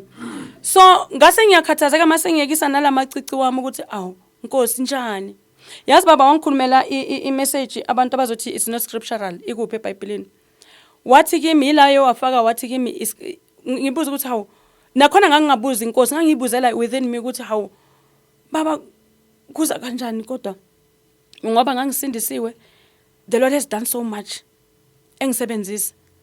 Ngaqala ngaba nama question ukuthi kushukuthi ngalesa sikhathi mangifa bengizoya esihokweni noma bekuzoyenzakalani. I became a bit confused. Ngaqala ngabala, hayi man, uNkulunkulu wangisebenzisa ngo1 no2 no3 no4 no4 no5 kunabantu bebangathola abantwana ngibakhulekela uNkulunkulu abapha abantwana, abantu ababanidro kubaluleke. Why was God using me? Ngifaka imakeup, ngifaka iweave nazonke ngingashuquli. What's the difference now? You know ukuthi wathini? Wathi ngoba isikhathi sokuqoqa. Wathi umuntu uma eqoqa uyazilungiselela. Uma uyogibela ibhanoyi awuthathi nanoma yini. Ngoba ibhanoyi lizosinda. Usethi kimi esikhathini sakudala. Yazi baba, I hope abazalwane bayizwe lento ngendlela uNkulunkulu angipha yona. Uthi ke esikhathini lesa esingaphambili. Abantu like abantu bebeshona. People would die. Bangcwatshwe. The mortal body. Right? Uthi ke most of abantu abazalwane now, most of them, they are not going to die, they are going to be raptured. So usengibonisa ivision, ungibonisa baba a sight, azangivezela ubuso, wangivezela a sight lomuntu, and it was a white lady. Wangivezela isight lomuntu esifazane the right hand ear. Ungivezela khona lamacici namasikhulu esasithi ama9 seat, ama9 current. Ungivezela umuntu esifazane ogqoke lelo cici lelo. But leli khona lawa bongathi ama basket like abamakhulu la phansi kancane mara amancane aba thick nyana la phansi bese phezulu aba thin. Excuse me, ungivezela lelo cici lelo. Usethi kimi maye ngivezela lona sengibona a vision ngathi it's rapture. Makuba yi rapture, yazi ukuthi baba lela cicilelana labambelela kulo buso kulo mama. Kusho ukuthi isimanga. Wathi every knee shall bow. Makuba yi rapture kusho ukuthi lela cicilelana, I don't know whether it was bowing or benzani. Kodwa lapotokela endlabeni labambelela in a way that woman couldn't take it out. Umuntu angangibuza ukuthi naw masihamba lemizimba izoyapi? Imizimba izobe ingekho baba. Bazoyifuna. So now usethi umoya ingcele uma uqhina ama singles mangifika uzowaqaqa nini? Uma ufake inzipho mangifika uzowaqaqa nini? Uzosikhipha nini? Because it's going to be phew. So wathi kimi isikhathi sokuqoqa. That is why ayekisa abantu. Usethi sengithi mina but still young confuser. Usethi kimi uSolomon wayena amakhosikazi amaningi nezancinza. Uthi umoya kaNkulunkulu, did I approve? Was I okay with it? No, I was not. Did I allow him? Yes, I did. So usengibonisa ukuthi kunezinto uNkulunkulu asivumela nazo azicompromise. Ngizothini ezingabukeki ziyisono. But usethi kimi kulesikhathi esikuso akusavumi baba. That is why abazalwana abaningi nabasintu sekudala buye sekayashuqula ekhanda abantu aba understand isikhathi. We should look, uthi kimi you should learn to live impilo yasezulwini usesemhlabeni. Ngindlule kuleyo ukuthi isikhathi sokuqoqa nokuthi ngagcina ngiyeka amabhlukwe kanjani, ngagcina ngiyeka ama makeup kanjani. Yes. Ngingene la kule message angiphe yona, ngine message uNkulunkulu angiphe yona baba. I-message yebandla. Izoba buhlungu kwabaningi. uNkulunkulu wangibonisa isibonakaliso. Ngabona uyabona lama stretcher lawa wakudala baba. Lawa nabakhipha umuntu like babantu nabadlala ibhola. Like e stadium kudlala ibhola umuntu bese uyashayeka. Oh yeah. Bese kuba nale stretcher bamkhipha ngaso. Oh yes laba bama medical. Yes, but lesa stretcher lesa bese sidala kakhulu. Like bongathi senzo ngendwangu lapha phakathi ne bese sinale ingodo zakhona la emaceleni. So ngibona a man, an African man uhleli phezulu kwale simbi singcolile. Uhleli phezulu kwale stretcher. Makahleli phezulu kwale stretcher, this African man ufulathele ubhekele. But I was not shown ukuthi which part of Africa. Uhleli ubhekele. Kunabantu baba omunye ungapha omunye ungapha omunye ungapha omunye ungapha baphethe le stretcher baqukule le ndoda. Bayasindwa. Bambi nje nabo bangcolile futhi bazacile. So mangibona lo mbono ngimangala bese uNkulunkulu ngiphi interpretation athi kimi uyayibona le ndoda ehleli phezu kwale stretch, it represents my servants all over Africa, not amanye amazwe, all over Africa. Kusho ukuthi wanginika message about Africa. Wathi uyasibona lesi stretcher lesi ahleli phezu kwaso, it represents the pulpit. Wathi uyababona labantu laba ababambe le stretch, babonisa ukumkhonza lo muntu ulimele at the same time, kodwa akaziboni ukuthi ulimele, yiko stretcher sakhe sisimbi singcolile. Wathi laba bambambile abawu4 they represent the church. Wathi ebandleni emzimbeni kaKristu, ebandleni lami ingcebo zami ziphenduke onkulunkulu abamdaka. Wathi ipulpit lami liphenduke their throne. Wathi ibandla lami liphenduke their palace. Wathi kimi hamba ubatshele ukuthi ababuyele ekhaya, abashintshe indlela zabo isikhatha sikho. Yangilimaza leya message. Wathi ibandla lami liphenduke igqila zeyinceko. Emfanele le message babuzoyizwa, angixeki umuntu ngidlulisa into uNkulunkulu wangibonisa yona. Yes. So okwesibili baba, it was I think between March or June. Ngikhuleka umkhuleko wami wasebusuku. uNkulunkulu wangibonisa, wangipha imessage. I remember mina angiyena umuntu orecordayo, angiyenzi lento ukuthi mangithandaza ngizorecorda ngithini, cha. I don't do that. Angikhoni, ngiyahluleka. Angeke ngithole ku social media ngiposte ngishumayela or ngithandaza. I don't do that. But ngathi ngikhuleka umoya ongcwele wangipha imessage. Wathi mangathi mangiqeda ukukhuleka mangibheka isikhathi boko around 2. Wathi umoya ongcwele record this message. Ngahamba ngayovusa umntanami. Ngamcela ngathi ngicela uvuke boy urecord lento engizoyisho. Ikhona la baba ngiyibhalile. Okay. Imessage uNkulunkulu wangipha yona about ibandla. Yes. Remember ngathi uthe isikhathi sokuqoqa. So ungipha imessage la baba uthi ngiyibhalile vision about pastors. He was shouting uJesu and he was like, where is the first love? Where is the first love? Uyabona? Wathi ubuza ibandla, ubuza ingceko. Uthi liphi uthando lokuqala enangithanda ngalo.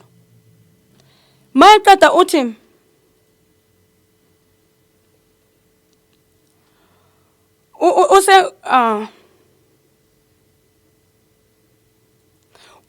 uyabuza ubuza ibandla uthi liphi uthando laqala, and he was very harsh, ne? Uthi number 2, where is the love in the church? Ebandleni lika Kristu liphi uthando? Uthi okwesibili, where is the love in the body of Christ? The message is a question. Uthi my servants have taken glory to themselves. The message yesibili njalo. Uthi ibandla lami alisahambi, my church doesn't go ngomoya oyingcwele, lihamba ngokwazi kwalo nangokujwayela. So now the Lord ukuthi ngi-elaborate bekakhuza ngokuthi ebandleni sihamba ngokujwayela. Wase number 2 wathi asisamlalela umoya oyingcwele, asisahambi ngokomoya oyingcwele. Wathi there is no discernment of the Holy Spirit. There is no direction of the Holy Spirit. Wathi emabandleni sekuhanjwa ngama-program. Namhla umoya oyingcwele kunento afuna ukuyisho, there's a program ebambayo. Because kunesikhathi esibekiwe se-program okungaseka uNkulunkulu. Wathi bayithathaphi leyo program. Ngicela bangangidli ngamazinyo baba, ngiyibhalile lento ngidlalile ngayibhala. Yes, bangakudli. Bangangidli, akusiyimi, abayekuza ubaba wabo. Yeah. Wathi umoya wami awunandawo ebandleni. Now remember baba ngithe mina uthe uNkulunkulu isono sila. Once uvula umnyango kuba nento engenayo.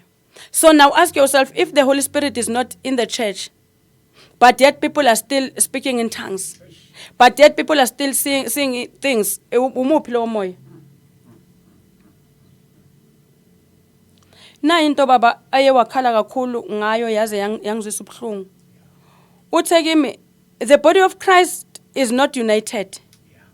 It is dislocated. Ngicela ukuyiphinda. The body of Christ is not united. It is dislocated. Wayiphinda futhi wathi izinceku zami ziphenduke onkulunkulu ebandleni lami. Bathathe indawo yami. Umoya wami awunayo indawo yokuhlala. Bayadunyiswa.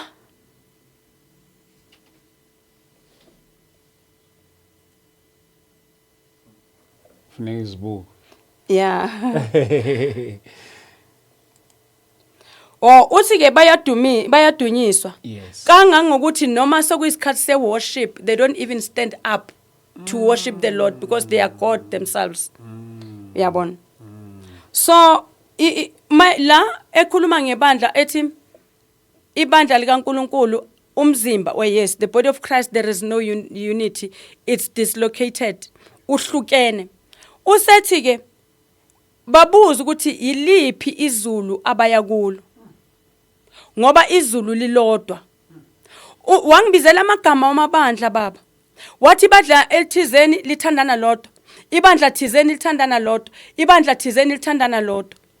Wathi kodwa bathi bayezulwini iliphi izulu abaya kulo. Wase unginika enye imessage. Ngibheka ukuthi le ngiyiqedile yini.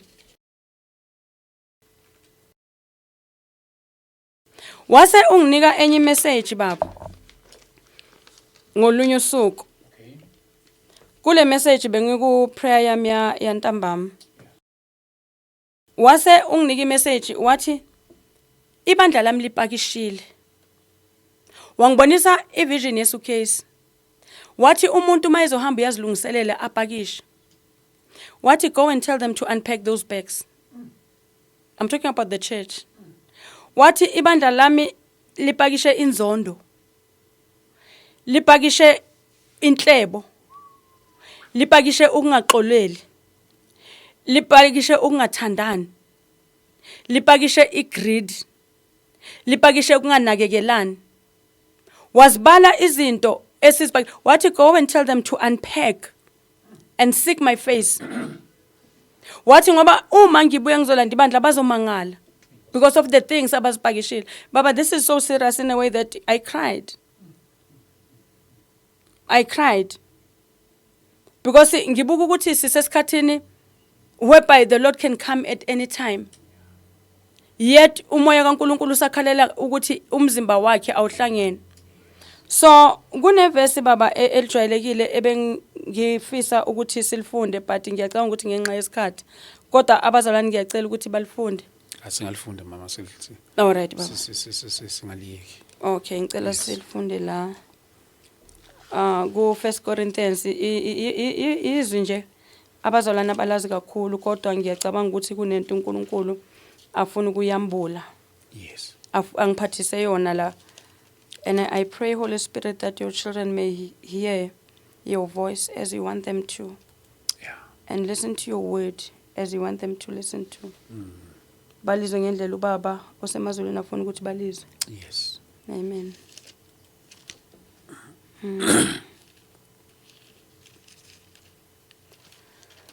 All right. Okay, before sifunda la ku 1 Corinthians baba, ake sifunde la umoya ongcwele uye wakhuluma kakhulu ngezinto esingazinaki ezomzimba kaKristu lapha ku Galatians chapter 5. What's Galatians? Yes, let's read lapha ku Galatians chapter 5. Nalo futhi yizwi uNkulunkulu abazalwana abalazi kakhulu uNkulunkulu akhulume ngalo. Ngoba kubhlungu ukulazi izwi but ungabi nesambulo salo. Noma ulijwayele uze ulahlekelwe isambulo. So now when you read lapha ku Galatians baba chapter 5 I think so funda from verse 22 ukuze singabi mude kakhulu ne. Okay, asiqale kancane nje lapha na ku verse 19. Verse 19. Yes, the acts of the flesh are obvious. Sexual morality, impurity, debauchery, adultery, witchcraft, hatred, discord, jealousy, fits of rage, selfish ambition, dissensions, factions, and envy, drunkenness, orgies, and the like. They like a war, or they like. I warn you, as I did before, that those who live like this will not inherit the kingdom of God.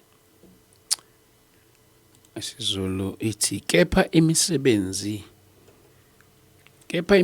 yenyama isobala engukuthi ubufebe nokungcola namanyala nokhonza izithombe nokuthakatha nobutha nokulwa nomona nokuthukuthela nokubanga nokwalana nokwahlukana nomhawu nokudakwa nokuxokozela nokunjalo engandulele ukunitshela ngakho njengokuba senganitshela ukuthi abenzo kunje abayikulidla ifa lombuso kaNkuluNkulu. Amen. Uyayithola ke baba ukuthi yindaba athe I should go and tell the church to unpack.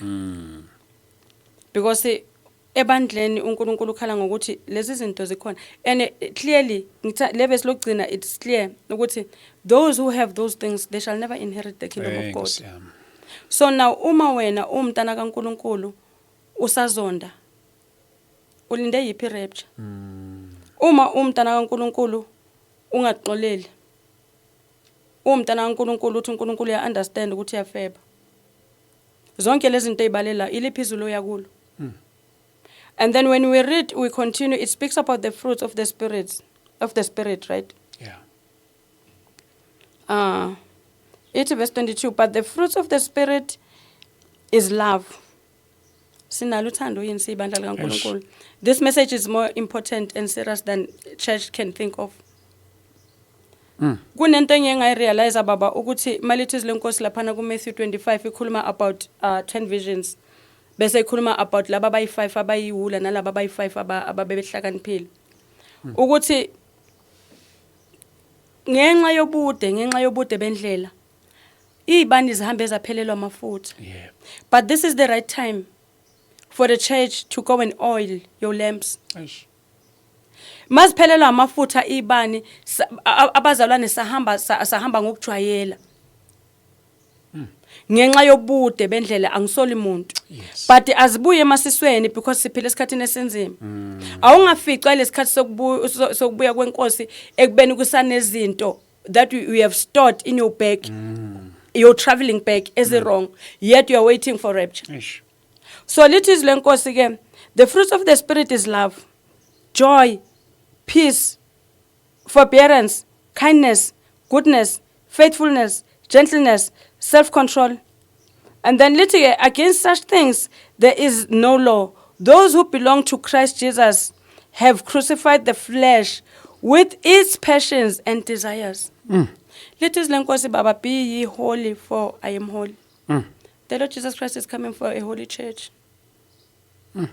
Khona into engithanda kuyiphawula la baba kule message baba uNkulunkulu angithume wona. Yes. Wathi uma uNkulunkulu eqeda ukungisindisa ngangayena umuntu othanda amanga, but wangiqaphelisa something wathi kimi ungaphindi wakhuluma amanga. Mina baba noma ngathiwa ngisesimene senzima kangakanani, I don't speak lies. Wathi kimi qaphela amanga amancane, not just lies but those small lies. Yeah. Wangishiya kanjalo. So abazalwane sinalento esingayiboni njengesono. Ubaba Dlamini afona athi mamkhawula kuphi? Ngithi mina hayi baba Dlamini sengidlula la kwa N3. Kodwa ngisho angasuka endlini. Those are lies, small lies. The other day wangibonisa something wathi kimi uJesu Kristu wathi into le amanga lawa amancane akha intaba yamanga amakhulu. Kuqala kuyinto encane, angisho uma uwakha indlu uqala ngestina esi1 after foundation. But ulokubeka ka1 leso stina can build a mansion. So namanga anjalo wathi kimi ngingawaqambi wathi ngiqaphela amanga amancane. So I'm trying to say kubantwana baNkulunkulu, the Lord is coming for a holy church. The Lord is coming for a holy church, and without the fruits of the Spirit, we shall never inherit the kingdom of God. Bese siya la kuKorinte ukhulume kakhulu baba. Kakhulu la ku 1 Corinthians ekhuluma ngomzimba kaKristu. 1 Corinthians chapter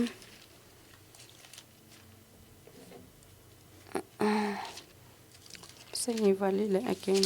Okay.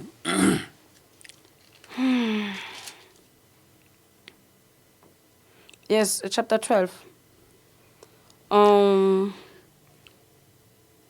Chapter 12. Yes, I guess iqale la ku verse 12. Ungasifundela ngeEnglish baba, ngithanda ngesizulu ukuyifunda. Oh, ngiphethe isiZulu la ngoba bengizwe uphethe English. Oh, eish. Ashintshela esiZulwini. All right. Uzosifundela ngisho ngesizulu. Okay, mama. All right.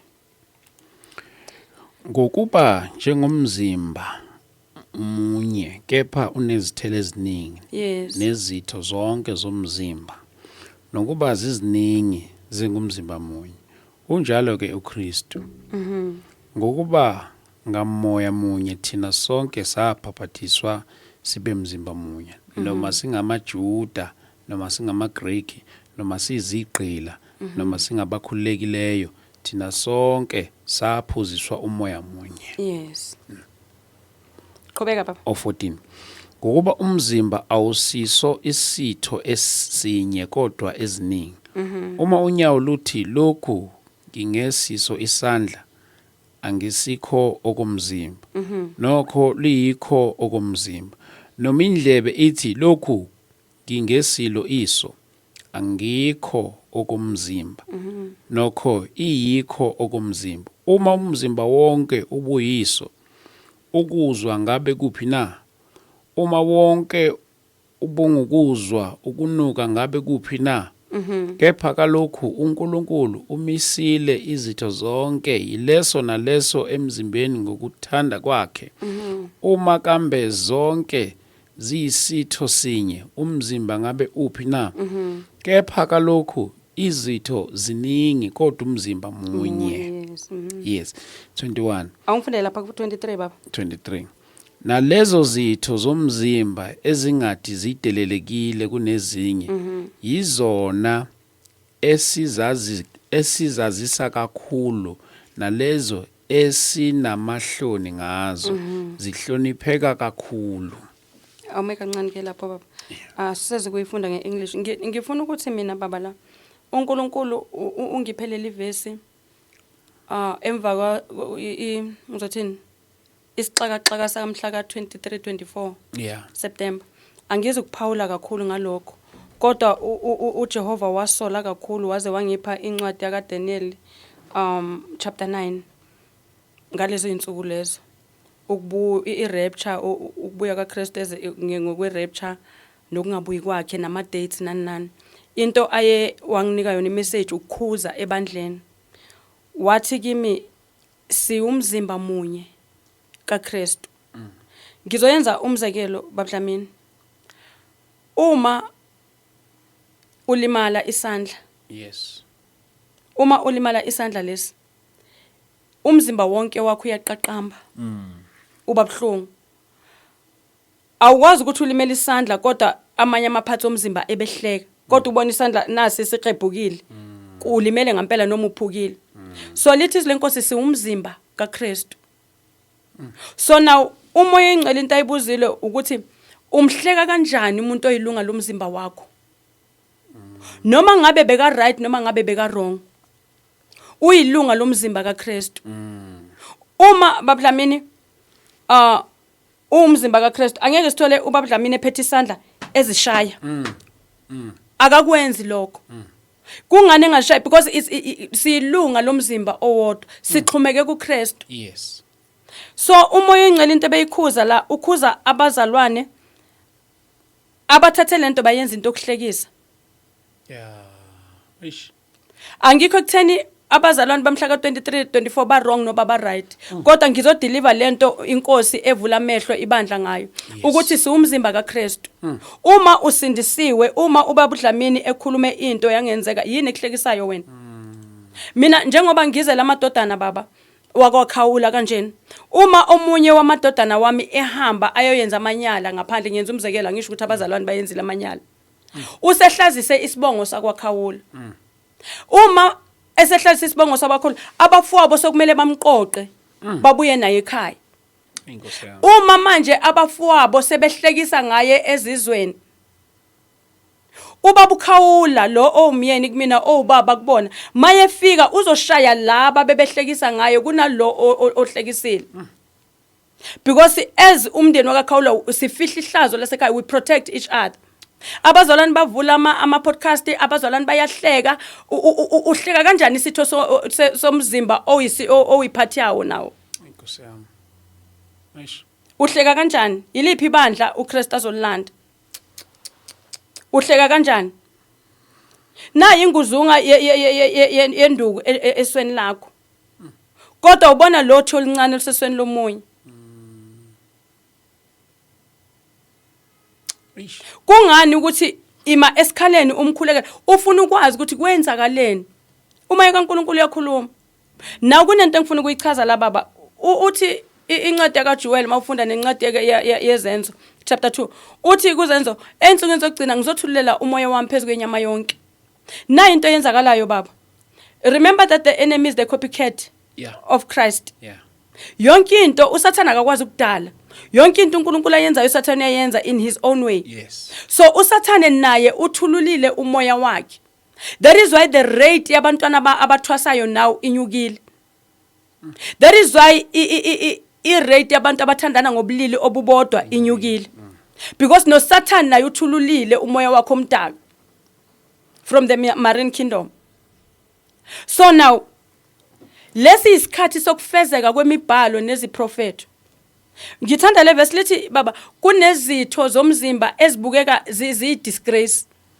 Kodwa in true sense siyazidinga. Kunesitho baba esifihlakele engafuni ukusibiza ngegama. Okungathi makungathiwa lesa sitho emzimbeni wakho asiuyenza umsebenzi sikhipha udodi and then wena you are constipated uhlale for months, you are not going awuye endlini yangasese lesa sitho sivalekile, you can die. But lesa sitho sibukeka siyihlazo siyi-disgrace. But isenza umsebenzi omkhulu emzimbeni. Nalabo ababukeka bayihlazo bayiphathi nengxenye yomzimba kaKristu lo esixhumeke ku sibahlekelana. Abazalwane into abangayi-understand baba ukuthi lento lo moya nalenxushunxushu ibikhuluma ifeza iprofeto nemibhalo. We are gonna go there. Kunabazalwane abavela manje bathi hayi uNkulunkulu uthe hayi labazalwane bangene lo moya, kungani bevela manje sekwenzakile, kungani bengavalanga before bathi hey bazalwane ningene umoya thizeni. Why bevela manje? Why moya kaNkulunkulu babonisa manje uyenza ama corrections? That's not how God operates. Sure. So ngicela sifunde baba iverse lokugcina kule message uNkulunkulu liphelile nale Bible uNkulunkulu angiphathise yona. Iverse ku Revelation lapha ya chapter 13. Okay. Yes. Ngifuna ukuchaza lento baba yamhla ka 23-24. Okay. Angiprofeti baba. Yes. Ngidlulisa lento uNkulunkulu ayibeke enhlizweni yamabazalwane bangangithathe wrong. Yes. Ngumntana nje kaNkulunkulu osindisiwe. Yes. Yes. Ngicela usifundele ngesizulu baba. Revelation chapter 13. Or 13 verse From verse 1. Ngase ngibona isilo sikhuphuke elwandle sinezimpondo eziyishumi namakhanda ayisikhombisa. Sineimpondo eziyishumi namakhanda ayisikhombisa. Yes. Nasezimpondweni zaso kukhona imiqhele eyishumi namakhanda aso, kukhona amagama enhlamba. Sibambe baba khona amagama enhlamba. Yes. Yes. Isilo engasibonayo sasifana nengwe. Yeah. Nezinyawo zaso zazinjengezebhere nomlomo waso wawunjengomlomo wengonyama. uDrago wasinika amandla akhe ngesihlalo sakhe sobukhosi nokubusa okukhulu. Elinye lamakhanda aso kwangathi lalidebezwe okokufa Yes. kepha ingozi yaso yokufa yalashwa Yeah. umhlaba wonke walanda isilo umangala. Awumeke lapho ke baba kunento engifuna ukuyichaza la. Ake sifunde la. The dragon stood on the shore of the sea, and I saw a beast coming out of the sea. It had 10 horns and 7 heads, with 10 crowns on its horns, and on each head blasphemous name. The beast I saw resembled a leopard, but had feet like those of a bear, and mouth like that of a lion. Benamagama enhlamba. Sikubambe lokho. Yes. The dragon gave the beast his power and his throne and great authority. On the heads of the beast seemed to have had a fatal wound, but the fatal wound had been healed. The whole world was filled with wonder and followed the beast. Ngicela ukuchaza something baba kunento engiyachazela yona lapha emotweni ukuthi uNkulunkulu wangibonisa umbono. Wangibonisa umbono endaweni engathi kuphakathi komgede or something. Yes. Enkulu. Ngayifanisa nento enjalo. Kodwa la ngaphakathi bokubovu. Kodwa ngingawuboni umlilo ovuthayo. Mangibona lo mgede obovu ngaphakathi, I saw a huge dragon. Yayimile ime kanje ikhanda layo inkulu, kubovu ibovu, ikhamisile this dragon. Mayikhamisile ivula umlomo ngaphakathi I saw something like a ball. Okay. Isemlonyeni wedrago. So leli bhola lo drago bongakhona ukuvala umlomo. And then the Lord said to me, uyawumbona lo dragon. Ngathi mina yebo ngiyambona Nkosi. Wathi kimi uyalibona leli bhola eliphakathi komlomo walo. Ngathi mina ngiyalibona. Wathi lo dragon uSatan. Wathi leli bhola uwe. Wathi kimi you were inside the mouth of a dragon. But ngibambe umlomo kadrago ukuthi ungakwazi ukugwinya. So now remember I said there are a lot of things that I did in the kingdom of God. uNkulunkulu ngisebenza uye nangamandla akhe akunamandla mina. So now kulezinto engizenzile baba, I was also doing deliverance kuma devil worshippers and satanists. I could spot uNkulunkulu wayengipha umoya to spot ama devil worshippers. And I was doing ministering deliverance. So now uyabona ukuthi ngangimchukuluze kakhulu Satan. It's one of the things that uNkulunkulu wayengisebenzisa ngazo. So now ngiku territory ka Satan ngiyisangoma. Whereby the enemy can rip me at any time, can kill me at any time. But uNkulunkulu wabamba umlomo kadrago. Ukuthi noma sengiphakathi komlomo kadrago kodwa udrago ungangigwinyi. Yeah. So the same dragon uye lo onikeza the beast amandla. Lithi udrago wasinikeza isilo ini amandla. And lithi it had a fatal wound. Kodwa inxeba lakhona laphola. Yeah. I'm heading somewhere. Asiqhubeke baba. Sigcine ku bozofunda verse 4, bofunda verse 4 yes.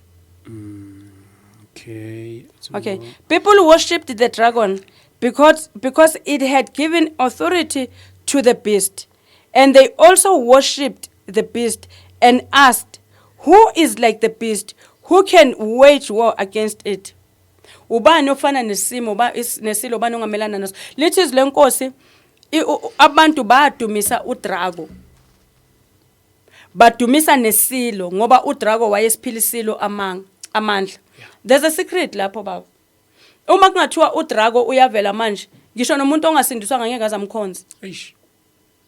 But lithi izlenkosi abantu bamlandela abamkhonza. Udrago.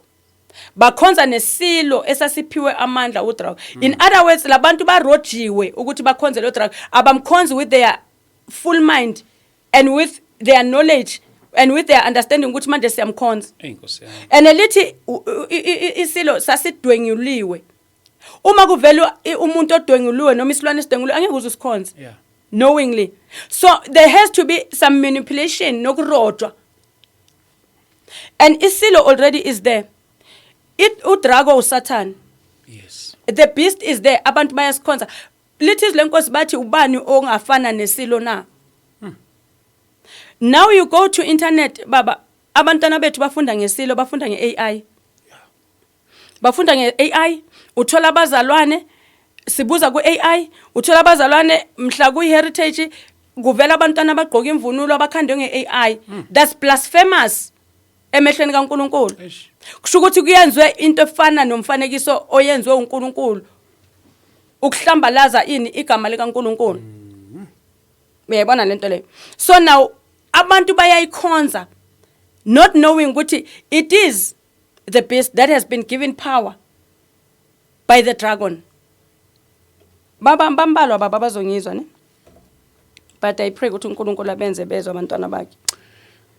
Oh, yeah, but maybe lapho nawe you have anything to say, you have anything to drop, feel free ukuthi ungayishare lapha on comment section.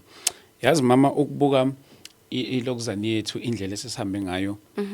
Ngiyabona ukuthi bangisayinela lapha kukhona amanye abazongena kungekudala.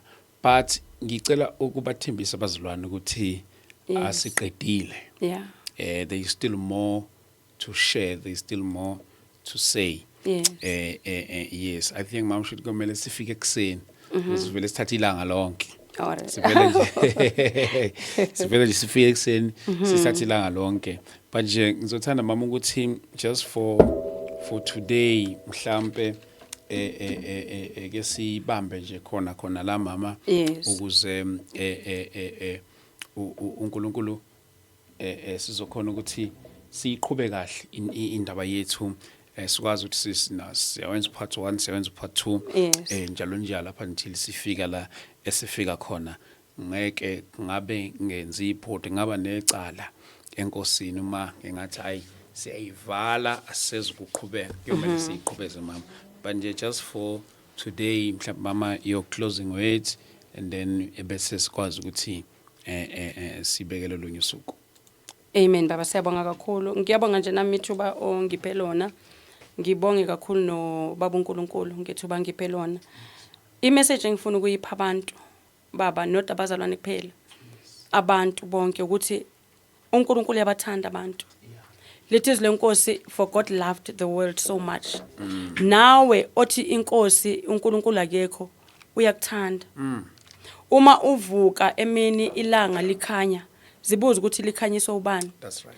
Our God is so amazing kangangokuthi he commanded inwele zethu ukuthi phelelani esiphongo ningayehleli ekhaleni noma esiphongweni niphelele ekhanda. He is a command. Umphefumulo lo uphefumulayo ubuya kuye uNkulunkulu. Ilanga leli likhanyayo libuya kuye uNkulunkulu ukhona. So ngifuna ukuthi kubantu ungazilimazi ukhona uJesu. Nawe osowulahlekelwe ithemba. Nawe ubona ngathi izinto zakho azilunga uNkulunkulu akakuthandi. Ukhona uJesu. Uma ekwazile ukuthi akhulule mina ngakukhulula nawe. uJesu uthanda bonke abantu. uJesu ufisa bonke abantu bangene ngesango elincinyane isikhathi sisakhona. Ekwesibili engifuna ukushiya nabantu baba ukuthi abantu bazi ukuthi umuntu akafi. Yes. Iyona into ebalekile. Umuntu akafi, umphefumulo womuntu wona umuntu wempela. Inyama le it's a container yomuntu. Yes. Le nyama container evalele umuntu. Inyama siyayilungiselela, inyama sijoine uma singcwabisane, kodwa thatha umzuzu ukuzibuza ukuthi umphefumulo wakho usulungiselele kangakanani. Akekho omunye umuntu ongalungisela umphefumulo wakho ngaphandle kwakho. Ngithi abantwaneni bami ngithi I can save you in so many things, but there is one thing that I can not save you from. That's going to hell. Yeah. I cannot save you from that. Yeah. I can teach you and ngikwamukela uJesu and guide you into living a holy life and pray for you, but the choice is yours at the end of the day. Abantu abathathe uJesu isikhathi asisekho. Ngishilo ngathi impawu eziningi ezibekiwe sezifezakele. Hey, my daughter. Jesus Christ can come at any time. Zithathele uJesu angakukhulula nawe ohleli nezinto othakathayo ungasazifuna angakukhulula. Yeah. Kuningi baba kuseplateni. Kodwa siyabonga siyamthemba uNkulunkulu uzosenzela indlela. Amen. Yo, bazalwane, siyambonga kakhulu uNkulunkulu egameni lika Jesu Kristu. Yes, yo, what a testimony. What a testimony bazalwane. For today, I guess sibambe la and then siyohlela linye ithuba Maduze. I promise you very soon bazalwane mam Maduze. And a reminder ngomhla ka 25 October sizobe silaphana eDlamini Multipurpose Hall laphana eSoweto sobe sinenkonzo yomkhuleko lapha starting from 9 ekseni siyoze siyophuma ntambama ngokushona kwelanga. So niyamenya ke bazalwane, 25 October siyobe sinayo baba umfundisi uXaba. I mean baba umfundisi uXaba kanye nobaba umfundisi uChiliza. Kanjalo nobaba uBishop uButhelezi. So asiboneni khona ke lapha bazalwane egameni lika Jesu Kristu waseNazaretha. Siyabonga kakhulu mama, siyabonga. Amen. Amen.